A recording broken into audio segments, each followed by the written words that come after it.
Et c'est parti pour cette vidéo, on va parler des spoilers, un petit peu comme sur Discord par exemple, ou sur d'autres applications. Donc un spoiler, ça va être le fait de cacher du texte ou une image ou du contenu, et de le montrer quand on va survoler ce contenu ou quand on va cliquer dessus. Donc je vais vous montrer plusieurs types de spoilers, il y en a qui seront au survol comme ça, et il y en a qui seront au clic.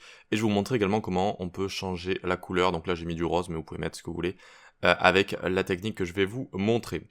Donc vous avez le code source en description si vous voulez coder avec moi ou hop, avoir le code source tout simplement. Sinon vous avez juste à recréer comme ça un dossier tout simple avec une image de chat.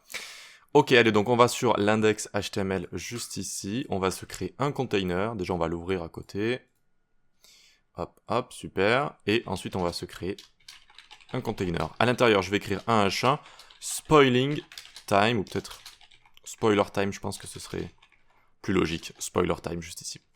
Ok, ensuite donc on va attaquer notre premier type de spoiler, ça va être au survol comme ça. Vous voyez, je vais survoler mon texte et je vais pouvoir afficher le texte qui est en dessous. Donc je vais faire un paragraphe avec un lorem 250 par exemple. Voilà, très bien. Même 250 ça m'a l'air un peu trop ici, peut-être juste 50. Voilà. Ensuite je viens ici prendre par exemple du texte, je fais Alt M avec VS Code et j'écris span comme ça. Hop. Et ça va m'écrire un span. Ce raccourci, je crois qu'il n'est pas mis en place de base. Il faut regarder une de mes vidéos où je parle de ce genre de choses. Je me souviens plus du nom du raccourci. Mais quoique si on fait ça, Alt M... Alors attendez. Alt M, normalement ça donne... Ah ouais, non, il faut aller dans les shortcuts. Bon, allez, je vous le montre maintenant que je suis ici. Oups. Donc j'ouvre la palette avec CTRL-SHIFT-P. Je vais dans les shortcuts. Voilà. Et là, normalement, si je tape Alt et M comme ça, super. Donc c'est Wrap with Abbreviation juste ici.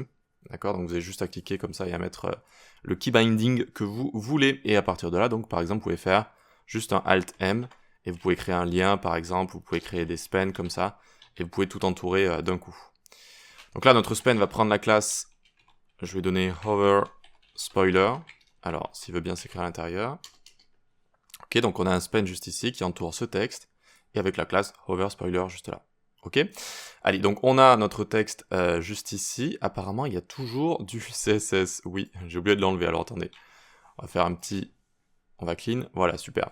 Donc je vais vous laisser ça de base. C'est un simple reset. On enlève le padding et le margin des éléments. Et on prend en compte le padding et les bordures dans le calcul des hauteurs et des largeurs qu'on peut potentiellement donner. Ensuite, là, on a juste une fond de femme. Voilà, tout simplement. Ok, donc on est juste ici. On va commencer par créer le container. Ça c'est juste pour le style, pour qu'on puisse un petit peu mieux y voir. Donc un container classique, max width 900, c'est un élément bloc. Lui on le restreint à 900 et on lui met margin 0 auto pour que ce soit centré. Voilà, ensuite je mets du padding 75 pixels en haut, 10 pixels à gauche et à droite, 125 en bas. Pareil, c'est juste pour faire respirer tout ça. Voilà, hop, super. Donc maintenant on a notre container, vous voyez. Très bien, ensuite donc on va avoir notre H1. On a envie de faire un H1 fat.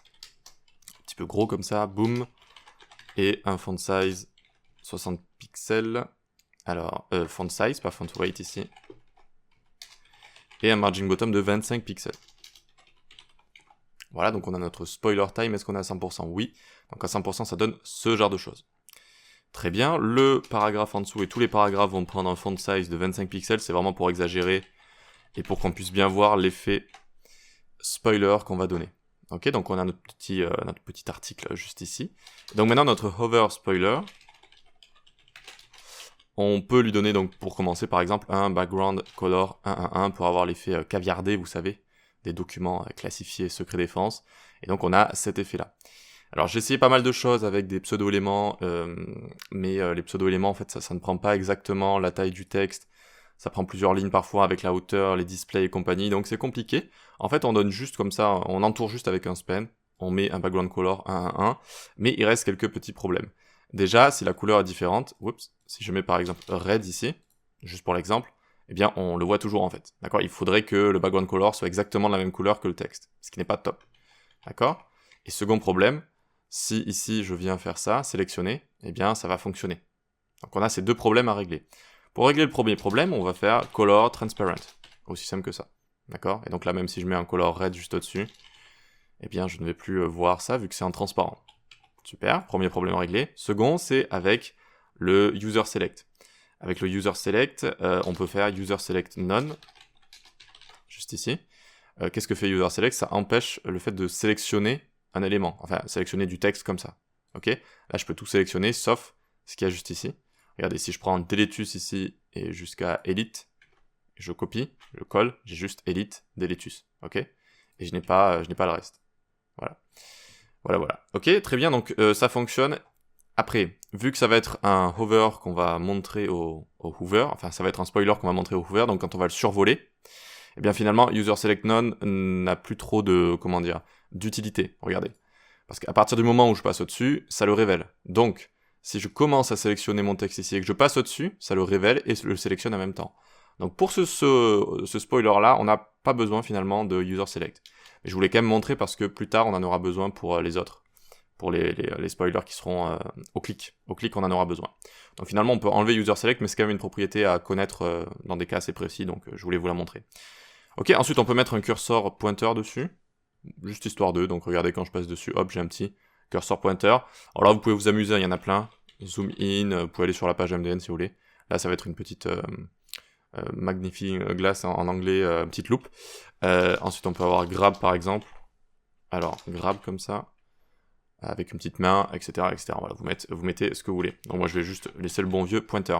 Et donc, comment ça fonctionne cet effet de hover? Eh bien, hover spoiler .hover, donc la pseudo-classe hover, quand je vais survoler cet élément, eh bien, bgcolor transparent, et color 111, comme ça. Ok? Donc finalement, on fait apparaître la couleur du texte qu'on a fait disparaître ici, et on fait disparaître le caviar noir, comme ça. Ok? Et donc ça nous donne cet effet très simple, n'est-ce pas? Et surtout avec cet effet, on peut changer la couleur de notre bandeau ici. Si j'ai envie de mettre purple par exemple, tac, ça va également fonctionner, vous voyez? Ça fonctionne également. Vous pouvez mettre après toutes les couleurs que vous voulez. Voilà, ça peut faire un effet sympathique, suivant la palette graphique de votre site, de vos pages. Ok, très bien, donc une fois qu'on a ça, je vais le laisser en 1-1-1, voilà, très bien comme ça. On va voir la seconde, la seconde animation, je vais dire, c'est pas vraiment une animation, mais le second effet avec une image, et une image floutée, d'accord, comme on a juste ici. Quand il y a une image, par exemple, avec des effets graphiques, alors c'est pas des effets graphiques, mais une image choquante, par exemple, eh bien, on peut faire ce genre de choses. Donc, on va faire une div image spoiler container, voilà, et à l'intérieur, on va faire une image ressource / kitty jpeg, oups, il est parti, kitty.jpeg, voilà, et dans le alt, on va mettre kittycat. Donc on a notre image qui est apparue juste ici, on va maintenant la styliser. On peut mettre un petit commentaire image spoiler, et ici on peut mettre tac, hover, text hover spoiler, comme ça. Text hover spoiler, et on va mettre image hover spoiler. Très bien, donc notre container, image spoiler container. On lui a mis un container pour plusieurs choses. On va pouvoir mettre du margin ici, pour séparer tout ça. Ok. On va pouvoir mettre du border radius, pour arrondir les angles. Et un cursor pointer. Et l'image, on va lui mettre filter blur. Blur, c'est du flou. D'accord? Si je mets 5 pixels ici, vous voyez que ça va la rendre en flou. Alors le but, c'est quand même de cacher un peu l'image, hein, de ne pas deviner ce qu'il y a dessous, donc j'ai mis 15 pixels. D'accord? 15 pixels juste ici, c'est bien, mais vous voyez que ça va étaler notre flou comme ça. En haut, en bas, etc. Alors qu'ici, c'est pas aussi étalé que ça. C'est un peu coupé. En fait, c'est coupé, c'est-à-dire que le flou de l'image qui va dépasser du container, je vais le cacher avec overflow hidden. Et là, regardez, vous voyez le flou ici. Donc si on joue avec... Donc là, j'ai fait clic droit inspecter, j'arrive dans les DevTools, j'arrive dans la partie Elements, et je peux voir le style juste ici. Et je peux le toggle. Juste là. D'accord? Et donc, son parent, si j'enlève overflow, regardez l'image, ça donne un effet qui est moins bien, en fait, ça va vraiment trop s'étaler. Là, du coup, on a bien un effet qui est plus soigné, plus net, comme ça, c'est pas mal. Et donc ensuite, c'est assez simple, hein, c'est juste, hop, on vient ici, image spoiler container, .hover image, on passe le filter blur à 0. Donc je passe ici, hop, et c'est bon, je vais voir mon image atroce, ce petit chat comme ça. Voilà. Alors ça fonctionne bien, j'avais juste vu quelque chose, moi. Ouais, c'est ça. C'est qu'ici, vous voyez, on a un petit effet à droite. Déjà, on n'a pas le overflow hidden. Et en plus, je peux voir mon image si je passe la souris là. Donc là, j'ai bien l'impression que il faudrait que je mette un display inline block auparant. Voyons voir. Parfait. Donc inline block va prendre la largeur de son contenu, donc la largeur de l'image. Et du coup là, je ne vais plus survoler son contenu, donc je ne vais plus déclencher le hover en fait. D'accord? Et on va bien du coup avoir le overflow qui va fonctionner à droite également. Donc c'est bon, on a exactement l'image et l'effet qu'on veut juste ici. Super, dernier spoiler qu'il faut avoir maintenant. Donc le hover c'est pas mal, mais bon, parfois on peut survoler des choses sans le vouloir, imaginons une image sans le vouloir, etc. Et afficher quelque chose qu'on n'aurait pas voulu afficher. Donc on va mettre le clic pour les gens voilà, qui veulent cliquer dessus, d'accord, pour ce style de spoiler. Donc on va venir en dessous. Alors, qu'est-ce que j'avais fait juste ici? Juste un paragraphe. Et un lorem très grand, 750 par exemple. Enfin, 750, peut-être juste 500, allez. 500, lorem 500, très bien. Et on va du coup faire la technique encore une fois, Alt-M. Hop, et je mets des spans un petit peu partout. Parfois pour un mot. Voilà, après là vous faites comme vous voulez, hein, c'est vraiment juste histoire de mettre quelques spans un petit peu partout. Hop. Voilà. Et ensuite on va aller vers la fin et on va carrément faire un énorme spoiler avec beaucoup de texte. Voilà. Maintenant pour tous nos petits spans juste ici, on va rajouter une classe. Ok, et on va leur mettre JS Spoiler. D'accord, donc on peut prendre ça. Donc petite technique juste ici, on a plein de spans qui suivent comme ça. Donc pour chaque span qui va se fermer, on pourrait faire une petite manip ici. Laissez-moi voir. Ah, ça va être compliqué. Ça va être compliqué. Donc on y va à la main comme ça, plutôt on fait Alt, et on va sur chaque span. Hop, et on rajoute JS Spoiler, et on le rajoute également juste ici. Voilà. Ok, donc vous devriez avoir des spans comme ça, et donc à chaque balise ouvrante, avec une classe comme ça. Donc vérifiez bien, hein, span, tac, fermé, span ouvert, fermé, et le dernier span juste ici, très bien.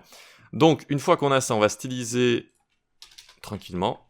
Donc on va venir ici, CTRL-C ou CTRL/, ça vous fait normalement des commentaires, JS Spoiler, JS Click Spoiler. On vient ici faire JS Spoiler, donc ça va ressembler beaucoup au reste, dans le sens où on va mettre du BG Color 111, Color Transparent de base pour ne pas voir le texte, Cursor Pointer, et là le User Select None qui va être utile pour éviter de pouvoir sélectionner le texte, d'accord, et de pouvoir le copier potentiellement ou quoi que ce soit. Là on va empêcher ça. Et ensuite JS Spoiler Revealed, BG Color transparent, on a envie de voir ce qu'il y a en dessous. Hop, Color 111, et User Select Auto pour qu'on puisse du coup revenir à la normale et pouvoir sélectionner ce texte et du coup hop, le copier ou quoi que ce soit. Donc on a notre caviar juste ici et notre gros caviar juste là. Pour l'instant je clique dessus, je fais du hover, etc. Ça ne fonctionne pas. Donc il va falloir venir dans notre style, dans notre script, et on va faire la chose la plus basique de la Terre avec JS. Ce pourquoi ça a été plus ou moins créé de base, c'est-à-dire qu'on va rajouter des événements sur tous nos petits caviars. Donc l'événement click, quand on cliquera dessus, ça rajoutera une classe à ces éléments, ça rajoutera la classe qu'on a juste là. Voilà. Donc essayez de le faire tout seul si vous voulez vous entraîner, mais sinon on y va ensemble. Const JS Spoilers, avec un S, document.query all, query selector all. On prend tous les JS spoilers, ok? Donc on a quelque chose comme ça. Donc pour tous ces JS spoilers, donc for each, pour chaque spoiler, donc là j'envoie une fonction callback. Cette fonction callback, elle va avoir plusieurs paramètres disponibles, donc chaque paramètre ça va correspondre à un spoiler. D'accord, on va rappeler cette callback pour chaque spoiler. Et donc pour chaque spoiler, qu'est-ce que j'ai envie de faire? Je fais un spoiler.addEventListener, clic, qui va déclencher une fonction toggle spoiler. Ok? Donc on essaye d'appeler une fonction séparée, parce que c'est plus simple ensuite, si on a envie de remove des event listeners par exemple, on peut le faire, alors qu'avec une fonction qu'on rajoute directement ici, on ne peut pas. Donc on vient de créer cette fonction séparée, toggle spoiler. Donc ici, on peut utiliser le mot-clé this par exemple, this qui va faire référence au spoiler sur lequel je viens de cliquer. This qui fait référence ici à l'objet à partir duquel j'ai appelé ma méthode addEventListener. Voilà. Donc c'est ce qu'il y a appelé, c'est le contexte appelant, et donc c'est this juste ici. Ce mot-clé a différentes significations suivant sa position dans une fonction fléchée ou une fonction classique, dans un objet, dans un mode strict ou pas. Donc this fait référence à quelque chose, mais le but c'est de savoir quoi et dans quel environnement on est. Donc ici ça fait référence à chaque fois au spoiler sur lequel je viens de cliquer. ClassList.add, donc ClassList c'est une API sur navigateur. Une API sur navigateur, en général, ce sont juste des méthodes qui vous sont données par les navigateurs. Et notamment ici, donc ClassList, ce sont des méthodes en rapport avec les classes. Et donc je vais rajouter une classe, laquelle JS Spoiler Revealed. Hop, très bien. Et donc normalement maintenant, j'arrive ici, attention, je clique, tac, et ça fonctionne. Donc on peut bien voir quand on inspecte, clique dans inspecter. Undock, si vous voulez, c'est les 3 petits points ici pour le sortir. Si vous avez plusieurs écrans, c'est pas mal, ça vous permet d'avoir la console comme ça un petit peu partout. Ensuite, donc on vient ici, et par exemple, regardez, celui-ci n'a pas été encore révélé. Je vais cliquer, hop, ça a rajouté JS Spoiler Reveal juste ici, et là, boum, pareil. Voilà donc comment on fait ça, et lui, ça va faire strictement la même chose. Si je clique ici, tac, j'ai tout qui est révélé comme ça d'un coup. Voilà pour cette petite vidéo, j'avais eu cette idée, je me suis dit tiens, sur Discord, il y a pas mal de spoilers, comment on pourrait refaire ça sur le web. Il n'y a pas trop de vidéos et de contenu.